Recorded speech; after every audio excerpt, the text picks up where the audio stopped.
Don't hurt me, Arch. I'm only little.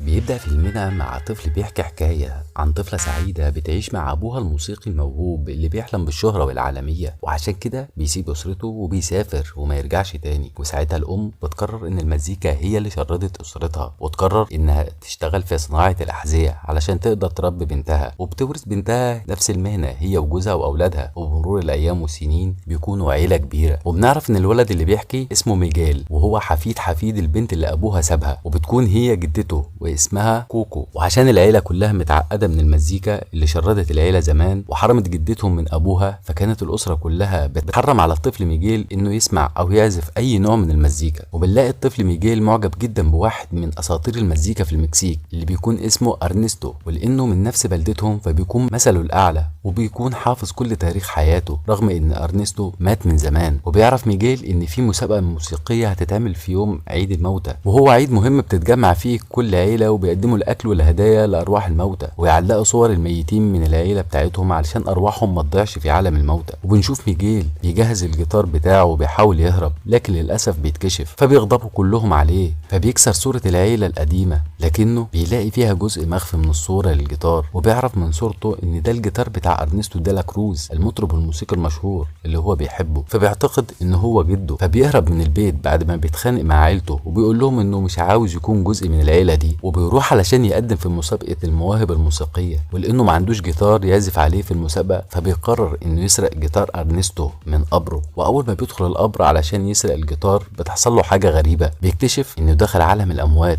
وانه اصبح شبح، وبيقابل كل عيلته من الموتى. وبيعرف ميجيل قوانين عالم الموتى، ان اللي اهله بيفتكروه بس وبيعلقوا صورته هو اللي بيقدر يعبر الجسر ويشوف عيلته. وبيعرف ميجيل انه اتصاب بلعنة عشان حاول يسرق من القبر، وانه لازم يحصل على مباركة العيلة عشان يرجع طبيعي لحياة البشر تاني، وانه قدامه بس طول الليل عشان يحصل على المباركة من العيلة، والا هيتحبس في عالم الموتى للابد ويكون في حكم الميت. وهنا جدته بتمنحه مباركتها علشان يرجع بيته ويرجع طبيعي تاني. لكن اول حاجة بيعملها لما بيرجع يسرق الجيتار تاني، فبيلاقي نفسه رجع للموتى مرة تانية. وهنا بيرفض اي حد من عيلته الموتى ان يديله مباركة العيلة طول ما هو مصمم على اللي في دماغه. فبيقرر يدور على جده ارنستو، وبما انه موسيقي فهو اكيد هيبارك موهبته ويرجعه للعالم الطبيعي ويدعم حبه للمزيكا على عكس باقي العيله اللي بيكرهوا المزيكا. وفي رحله بحثه عن ارنستو بيقابل واحد من المشردين المنسيين وبيكون اسمه هيكتور، وبيعمل معاه اتفاق ان هيكتور يساعد ميجيل انه يوصل جده ارنستو ديلا كروز. في المقابل ميجيل لما ياخد المباركه ويرجع طبيعي تاني يعلق صوره هيكتور عشان يقدر يعبر الجسر ويتواصل مع عالم الاحياء وما يفضلش منسي. وبتبدا رحلته مع هيكتور علشان يلاقي ارنستو، وبيعرف ان ارنستو عامل حفله كبيره في برج القصر بمناسبه عيد الموتى، وعامل مسابقه للموهوبين، والفايز في المسابقه هيعزف مع ارنستو نفسه حفلته. فبيقرر ميجيل ان دي فرصته الوحيده علشان يوصل لجده ارنستو وياخد منه مباركته علشان يرجع طبيعي. وفي نفس الوقت بنعرف ان جدته الكبيره ايميليا وعيلته من الميتين بيدوروا عليه عشان يرجعوه لحياته الطبيعيه ويبعدوه عن حلمه اللي بيكون هو المزيكا. وخلال الرحله بيعرف ميجيل ان المنسيين اللي محدش بيعلق صورتهم او بيفتكرهم في عالم الاحياء بيتلاشوا في عالم الموتى وبيختفوا للابد. وكمان بيعرف ميجيل ان هيكتور موسيقي موهوب، وانه كمان كان صديق ارنستو، وانه هو اللي علمه كل الاغاني والالحان اللي قدمها. في البدايه ميجيل ما بيصدقش ان المشرد دوت هو اللي علم اعظم فنان في المكسيك، وخاصه انه شاف بنفسه ان هيكتور بيكره المزيكا. ولما بتبدا المسابقه بيبدا هيكتور يعلم ميجيل ازاي يأدي على المسرح علشان يفوز المسابقه ويقابل ارنستو المشهور. وبالفعل بيأدي اغنيه جميله جدا، لكن بيهرب في اللحظه الاخيره لان عيلته بتلاقيه عشان ترجعه لعالم الاحياء. وبيروح لارنستو اللي عامل حفله كبيره عازم فيها كل المشاهير الاموات، وبالفعل يقدر يدخل الحفله ويقابل ارنستو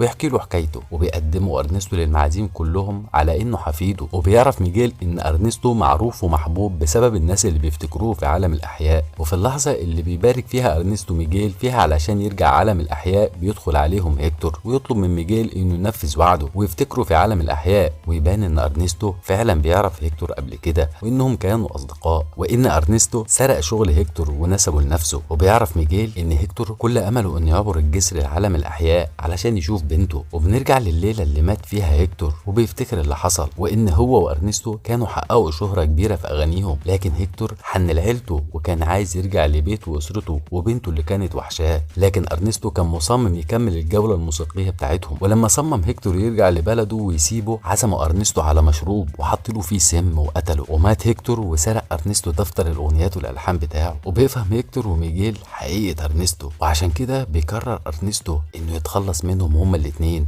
علشان يحافظ على سمعته كأعظم موسيقي في عالم الأموات. فبياخدوا الحراس وبيرموه في البير علشان تنتهي أي فرصة ليه إنه يرجع عالم الأحياء، لكن الليلة المهلة بتكون قربت تخلص، وفي البير بيلاقي هيكتور اللي الحراس رموه هو كمان. وهنا بيندم ميجيل على كل اللي عمله مع عيلته، وبما إن هي دي الليلة الأخيرة للاتنين فبيحكي هيكتور عن بنته وإزاي كان بيحبها وإن اسمها كوكو. وهنا بيتفاجئ ميجيل إن هيكتور ده هو جده الحقيقي، وإنه هيتلاشى من عالم الأموات في اللحظة اللي بنته هتنساه فيها، لأنها بتكون الوحيدة في عالم الأحياء اللي تعرفه وفاكراه. وفجأة بتظهر جدة ميجيل اللي كانت بتتعقبه طول الوقت هي وباقي العيلة، وبتنقذهم من البير وبتبدأ رحلتهم علشان يرجعوا ميجيل لعالم الأحياء. لكن الأول كان لازم ياخدوا صورة هيكتور من أرنستو، لأنها الصورة الوحيدة الباقية ليه عشان يعلقوها في عالم الأحياء عشان يقدروا ينقذوا هيكتور من التلاشي. والأول مرة بتقرر الجدة إيميليا إنها تساعد هيكتور جوزها بعد ما تعرف إنه ما سابهمش بإرادته ولكنه اتقتل. فبيروحوا حفلة كبيرة هيحييها أرنستو في مسرح كبير،